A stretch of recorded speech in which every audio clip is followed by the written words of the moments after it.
les bendiga, bienvenido nuevamente a nuestro tiempo de estudio. Es para mí un privilegio pues que nos acompañen y les invito a que tengan en sus manos su material, ya sean sus cuadernos, sus bolígrafos, sus Biblias, porque hoy vamos a tocar muchos versículos bíblicos y quisiera pues que detalladamente me siguieran, ¿sí?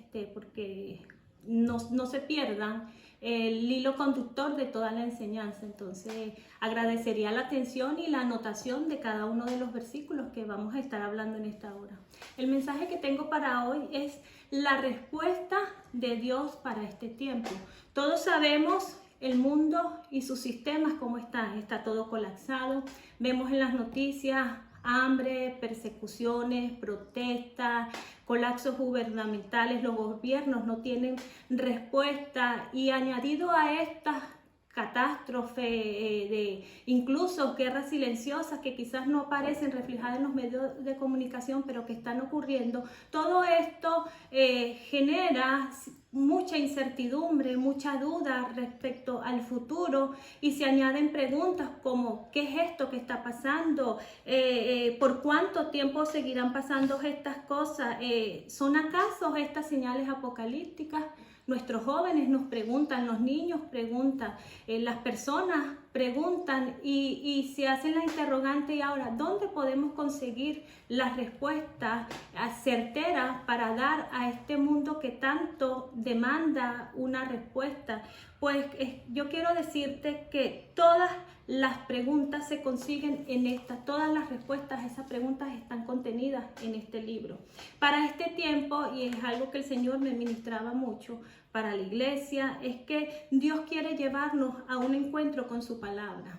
Sí, su palabra. Esa palabra que quizás muchas veces hemos pasado por alto, esa palabra que quizás muchas veces se ha ignorado, esa palabra que quizás muchas veces hasta pudiera haberse menospreciado. Y es que esa palabra precisamente es la que contiene todas las respuestas que tú pudieras estarte haciendo en estos momentos. Por eso me gustaría que fuésemos, y ya como primer punto de esta enseñanza, quiero que vayamos al libro de Daniel, porque es hora de prestar atención a lo que dice Dios en su palabra. Busquemos en Daniel 9, el versículo 2 y el versículo 3. Dice, el subtítulo dice, oración de Daniel por su pueblo. En el año primero de su reinado, yo Daniel miré atentamente en los libros el número de los años que habló Jehová al profeta Jeremías, que habían de cumplirse las desolaciones de Jerusalén en 70 años. Quiero que remarques esto en tu palabra. Este Daniel del que muchas veces nosotros hablamos, este hombre exiliado en Babilonia, ya en este momento ya había pasado Nabucodonosor, el imperio de Babilonia, y se levanta otro rey, Ciro, con el reinado medo-persa. En este caso Daniel dice que en los días de Darío él estuvo contemplando en las escrituras. Por eso les digo, este Daniel tan entendido, y vemos de dónde provenía su entendimiento. Primeramente vemos a un hombre de oración que buscaba a Dios en oración, que oraba 3 veces, declara la palabra, a Dios en oración, y que además de esto miraba atentamente y con cuidado qué tenía Dios para decirle en ese momento y cuál sería el cumplimiento de la palabra que el profeta Jeremías ya había declarado. En Jeremías 29:10, el profeta había declarado que estaban determinadas para el castigo de Jerusalén 70 años. Ellos debían durar en Babilonia. Esto producto de su castigo y del juicio de Dios por el pecado. No hubo más remedio de parte de Dios después de tanta exhortación, y vino el juicio como ya Dios se los había exhortado por tantos y tantos años, porque fueron años y años que el Señor venía alertando a su pueblo. Y fue este tiempo de castigo y de juicio. Ellos fueron llevados a Babilonia, y vemos el amor de Dios también cuando implementa su justicia y su juicio. Dice que el buen padre al hijo que ama azota, y lo corrige y lo enseña, ¿no? Y vemos la corrección de Dios en este castigo, pero también vemos su misericordia infinita. ¿A qué hago referencia? Judá fue guardado un remanente, el que fue llevado a Babilonia. Fue un remanente guardado y preservado por Dios, porque Dios estaba cuidando de su plan. Recuerda que en días pasados, en la enseñanza anterior les hablé de Habacuc y de la obra maravillosa que decía el profeta, que cuando la miraran las naciones pues se quedarían atónitos, asombrados por la obra que Dios haría en los postreros tiempos, pues Dios estaba cuidando ese plan de redención y de salvación, guardando en el exilio, guardando un remanente que luego retornaría a Jerusalén y del cual debía venir el Mesías. Cristo debía venir de la tribu de Judá, de ese remanente, un remanente que debía mantenerse puro en su raza, y todo este tiempo de castigo fue parte también de la misericordia de Dios para resguardar su plan de salvación y de redención revelado y manifestado en los postreros tiempos, ¿no? Y que lo vemos manifestado en la cruz de Cristo. Y dijo el apóstol Pablo que nadie conocía el plan de Dios, ni siquiera los principados, ni siquiera Satanás conocía el plan de Dios maravilloso que tenía para los postreros tiempos de manifestar en su Hijo una salvación tan grande. Porque si lo hubieran sabido los príncipes de ese tiempo, no hubieran crucificado al Hijo de Dios, pero que Dios, esas cosas que ojo no vio, ni oído oyó, ni ha subido siquiera, ni subió al corazón de hombre, eran las que Dios tenía preparadas para ese tiempo, y son las que nos han revelado a nosotros. Escúchame bien, toda esa revelación dice que nos las dio a nosotros, sí, los que menos la merecíamos, nosotros que éramos ajenos al pacto, nosotros que estábamos lejos de la promesa, dice, nos las reveló a nosotros a través de su Espíritu Santo. Tú y yo tenemos el Espíritu Santo, y dice que el Espíritu Santo todo lo escudriña, el corazón de Dios, y lo que hay en el corazón de Dios, Él lo revela a nuestro corazón. Qué verdad tan maravillosa, que eso que estaba oculto, ese misterio escondido del que hablaba Pablo en Efesios, ese misterio escondido desde la eternidad, el Cordero inmolado que fue sacrificado desde la eternidad y revelado en estos postreros tiempos, fue revelado a nosotros. Eso es solamente gracia divina. Amén. Avanzamos, como les decía, Dios guardó ese remanente para darle continuidad a su plan de salvación que sería manifestado en los postreros tiempos. Cristo, el Hijo de Dios. Como segundo punto, Daniel recibe la revelación de los tiempos finales y las cosas que habrían de suceder. Dice que él estaba orando, confesando el pecado de su pueblo y recordándole al Señor para que Dios despertara esa palabra profética que había dicho que luego de 70 años ellos regresarían a Jerusalén. Y mientras él oraba, dice que vino con presteza el ángel Gabriel y le declaró a Daniel en el capítulo 9, seguimos en el versículo 24, 25, 26 y 27 de Daniel, dice, le dijo al profeta Gabriel, 70 semanas están determinadas sobre tu pueblo y sobre tu santa ciudad, para terminar la prevaricación y poner fin al pecado, y expiar la iniquidad, para traer la justicia perdurable, y sellar la visión y la profecía, y ungir al santo de los santos. En el 25, sabe pues y entiende que desde la salida de la orden para restaurar y edificar a Jerusalén hasta el Mesías habrá 7 semanas. Y 62 semanas se volverá a edificar la plaza y el muro en tiempos angustiosos. Y después de las 62 semanas se quitará al Mesías, mas no por sí, sino que el pueblo de un príncipe que de a venir destruirá la ciudad, el santuario, y su fin será con inundación, y hasta el fin de la guerra durarán las devastaciones. En el 27, y por otra semana Y vamos a estudiar un poquito. A Daniel se le fue dada esta visión, esta declaración profética que nos compete a nosotros. Una declaración profética para el pueblo de Israel, pero que también nos alcanza porque será manifestado en estos postreros tiempos. Ya se cumplió gran parte de la profecía, pero hay otra profecía que están por suceder y es lo que vamos a estudiar. Vamos a entender partiendo de este punto y quiero que me preste mucha atención. Para los judíos habían semanas de días, pero también habían semanas de año. Estas semanas que les estaba declarando que se le estaban dando a Daniel eran semanas de año. O sea, una semana eran 7 años. En el versículo, vamos detenidamente, dice: 70 semanas están determinadas sobre tu pueblo y sobre tu santa ciudad. En el 25, sabe pues y entiende que desde la salida de la orden para restaurar y edificar a Jerusalén hasta el Mesías príncipe habrá 7 semanas. Aquí, ¿cuál es esa restauración y esa salida de esa orden que se dio?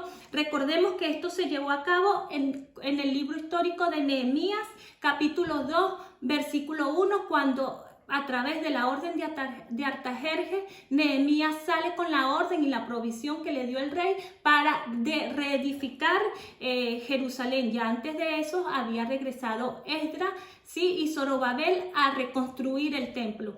Esa reconstrucción desde el templo y de la reconstrucción de Jerusalén duró 49 años, o sea, 7 semanas de 7 años cada una, son 49 años. Ahora dice que esa es la que les digo, habrá 7 semanas y 62 semanas se volverá a edificar la plaza y el muro en tiempos angustiosos. Y después de las 62 semanas se quitará la vida al Mesías. Aquí vemos otro periodo, 62 semanas, desde la edificación de Jerusalén hasta el Mesías. 62 semanas son 434 años. Desde que Cristo entró a Jerusalén, desde que fue ungido, sí, y se presentó en Jerusalén, desde la reconstrucción de Jerusalén hasta el tiempo de la presentación y manifestación del Mesías en los evangelios, transcurrieron 434 años.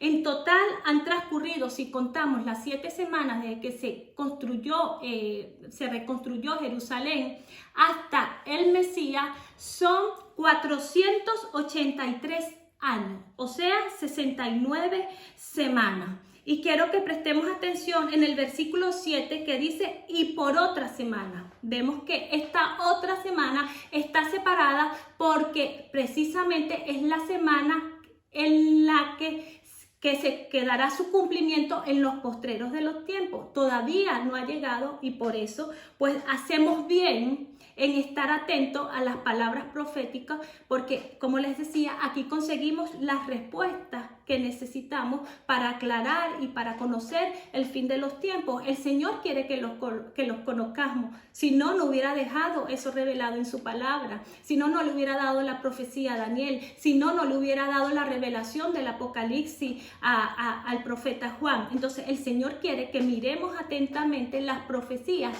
de esta palabra. Entonces, y por otra semana, esa semana entonces ya sabemos que está aparte.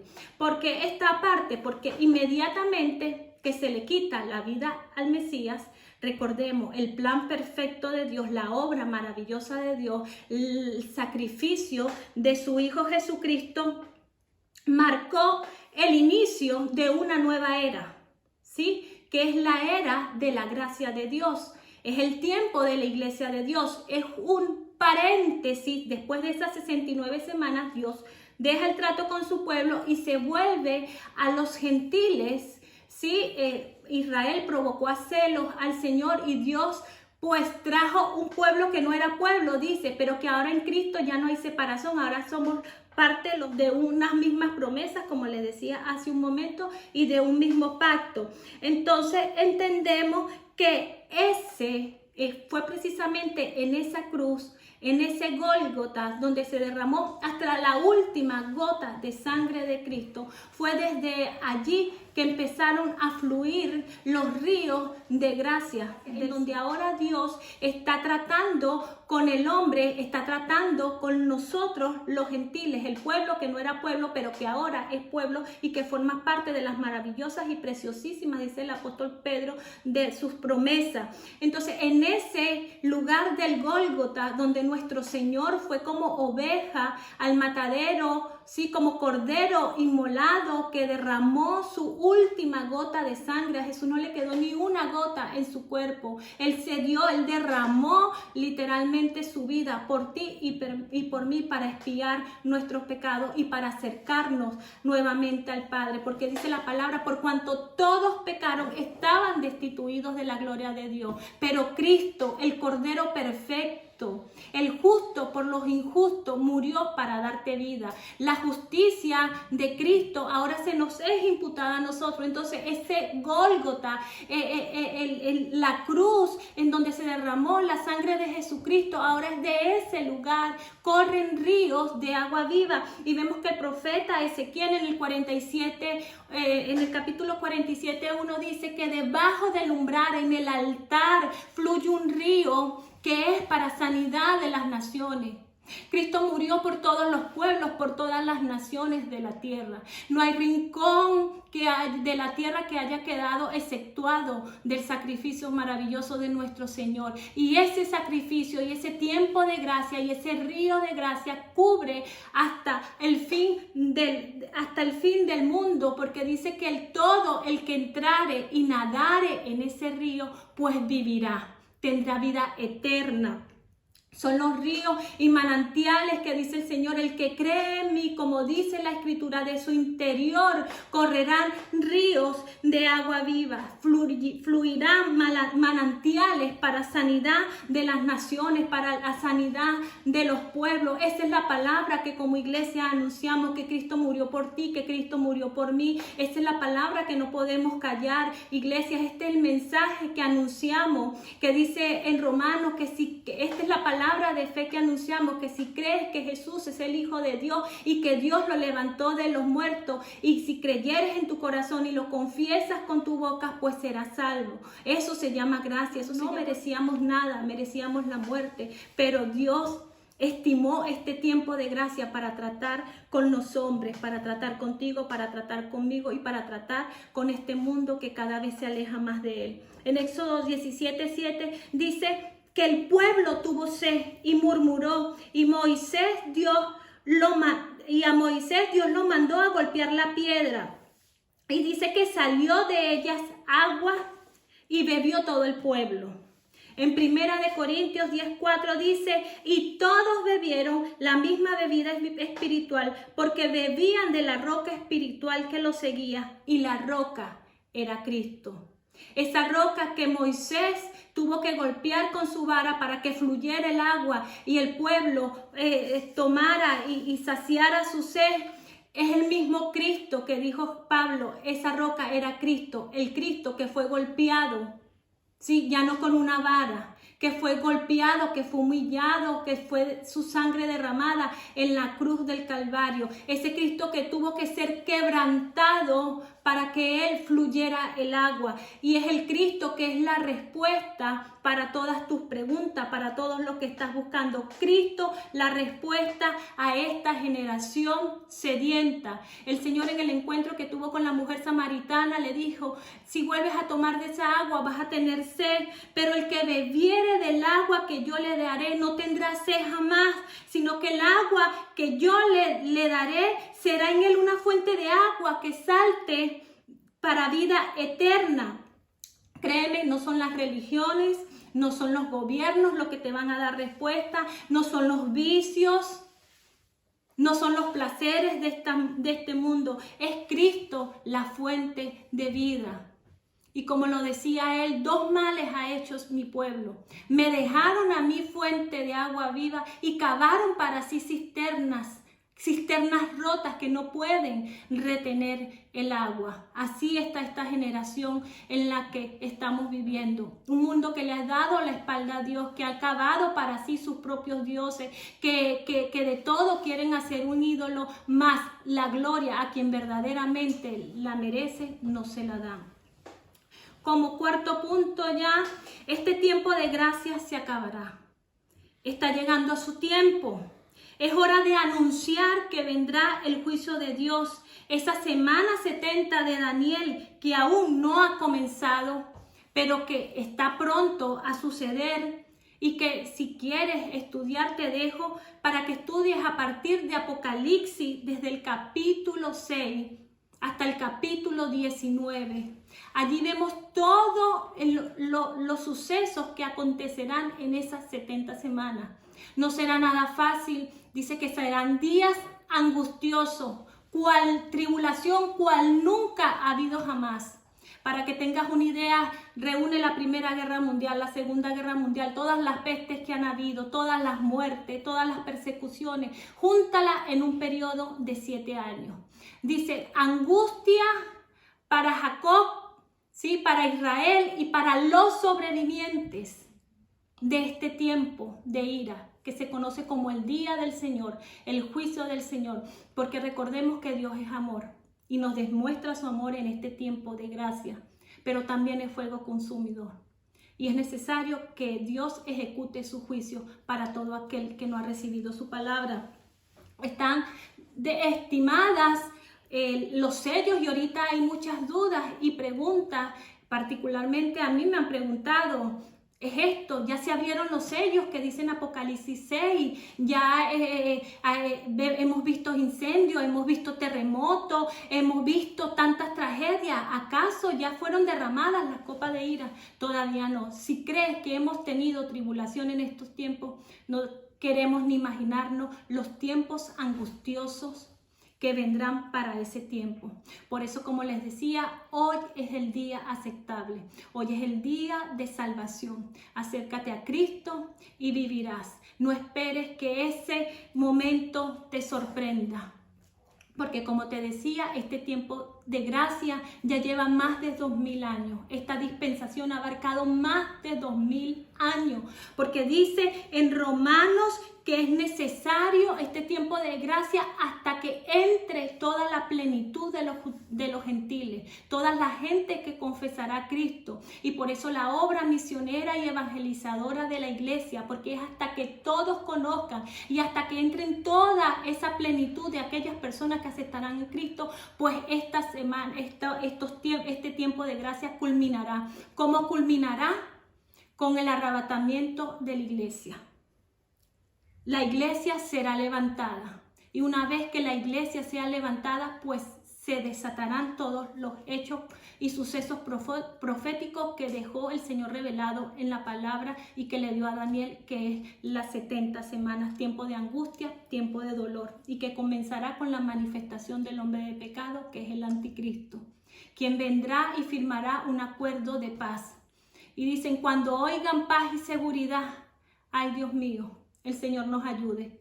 Y la iglesia no va a estar para ese tiempo.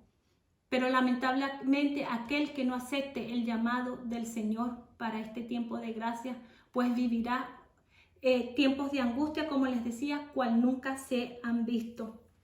Entonces, Dios aviva para ti, iglesia. Este es el mensaje que debemos anunciar. Que Dios es amor, pero que también hay una ira venidera.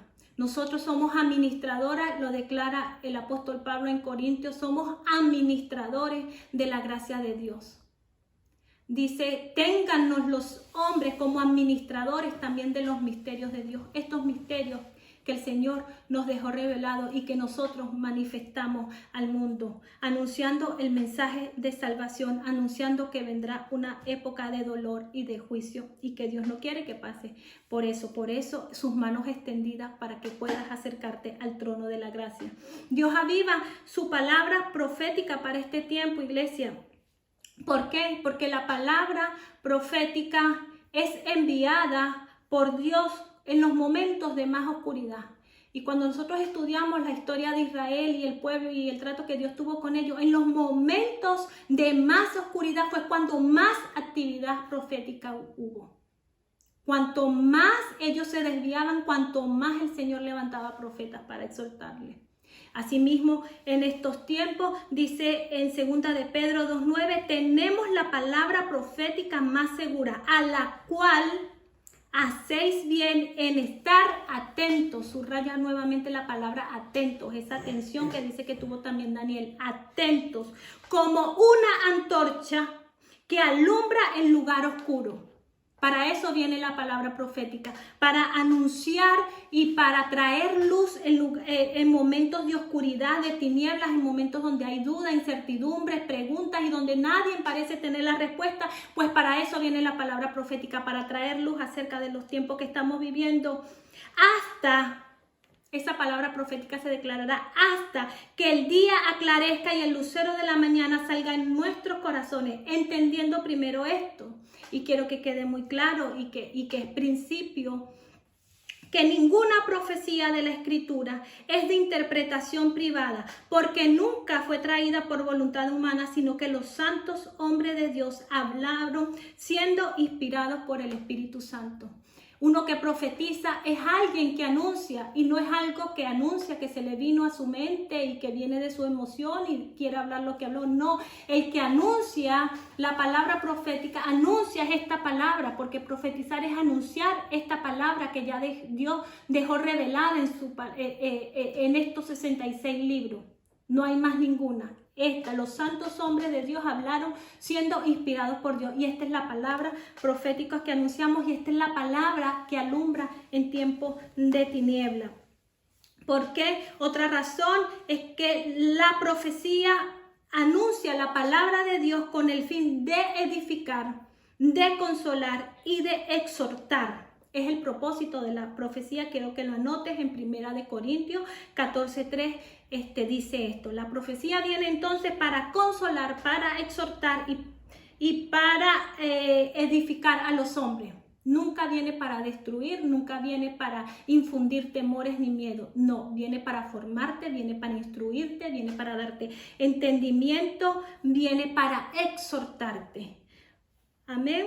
La profecía trae luz y entendimiento y confronta. Ella convence. Esta es la palabra. Ella por sí misma tiene el poder de traer restauración, renovación, de impartir vida. Declaran ellas mismas que ellas son espíritu y ellas son vida. Ellas imparten vida. Ellas obran transformación. Ellas convencen al hombre a través de la obra del Espíritu Santo de justicia, de juicio y de pecado. Y el hombre que permite que esta palabra le ministre, pues será alguien que será transformado. Ya vamos terminando. Pablo exhortó a la iglesia a profetizar, que ardientemente profetizara. Lo dijo en 1 Corintios 14:39 y en 1 Tesalonicenses 5:19 al 20 dice: no apaguéis al espíritu y no menosprecien las profecías.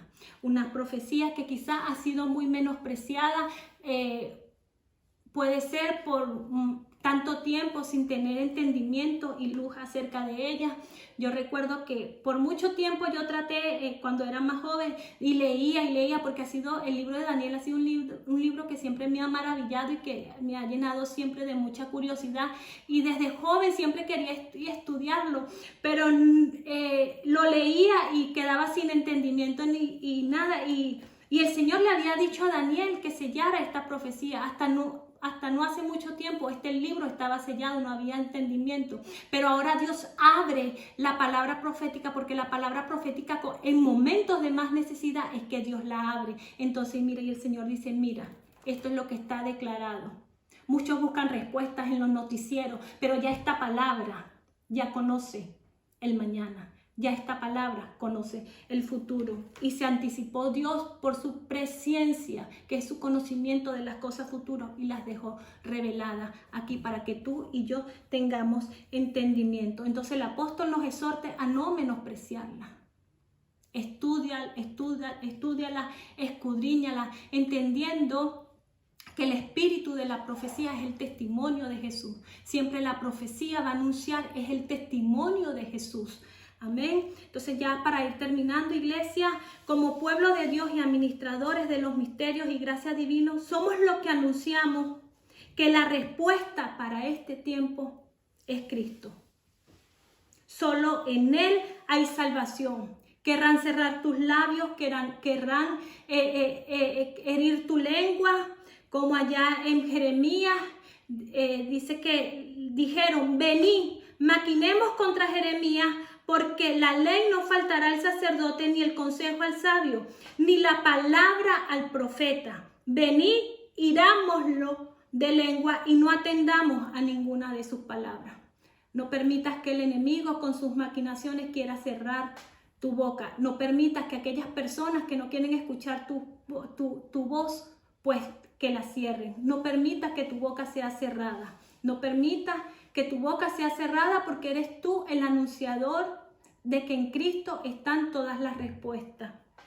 Sube acá, acércate. Es un mensaje para ti, iglesia. Le decía el Señor al apóstol Juan, sube acá. Cuando le iba a dar la revelación del Apocalipsis, sube acá, yo quiero que tú vengas, que te acerques, que tengas un encuentro conmigo porque yo te voy a mostrar las cosas que sucederán.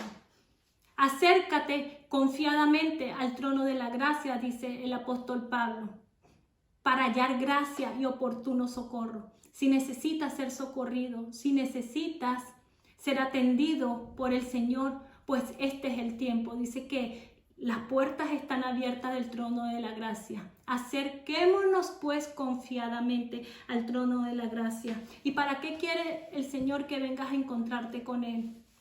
Porque es tu lugar de permanencia. Nosotros como iglesia fuimos sentados en lugares celestiales juntamente con Cristo. Esa es nuestra posición y de ahí no podemos bajarnos. Pero si te has bajado de tu posición, si te has bajado y has dejado tu lugar y tu posición celestial a una terrenal, pues el Señor te dice hoy, sube acá. Ven, encuéntrate conmigo, quiero mostrarte tu futuro y tu futuro está seguro en mí. Un futuro glorioso, tan glorioso, iglesia, que ninguna de las aflicciones del tiempo presente son comparables con la gloria venidera que en nosotros ha de manifestarse.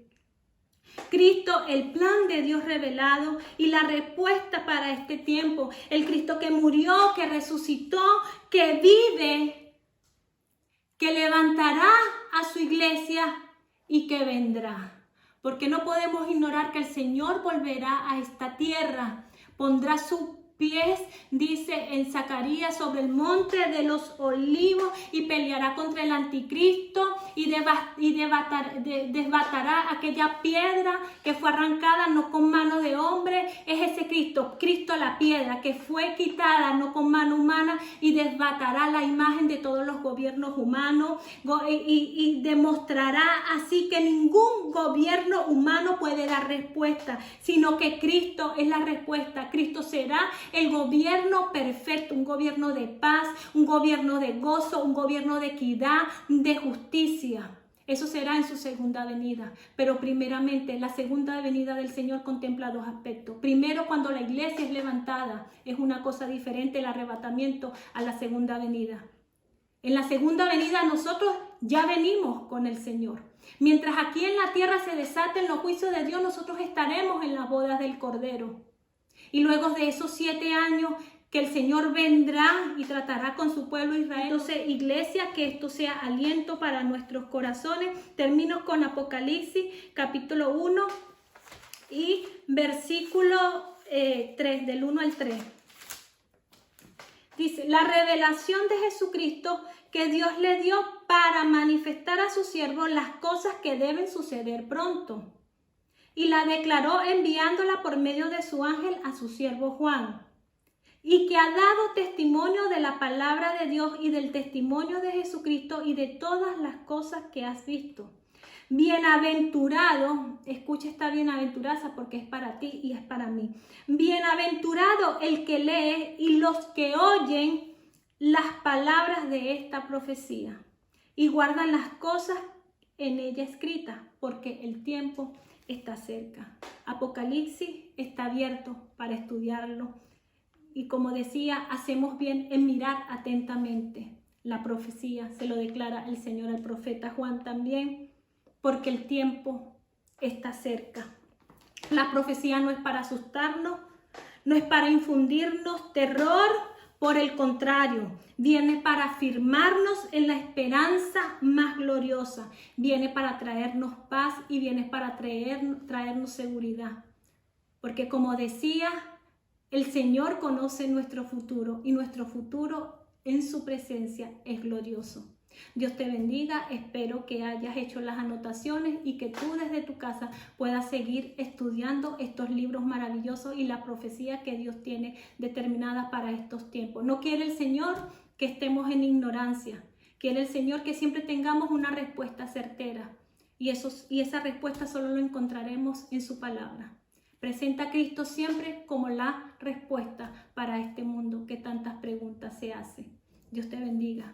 Un abrazo.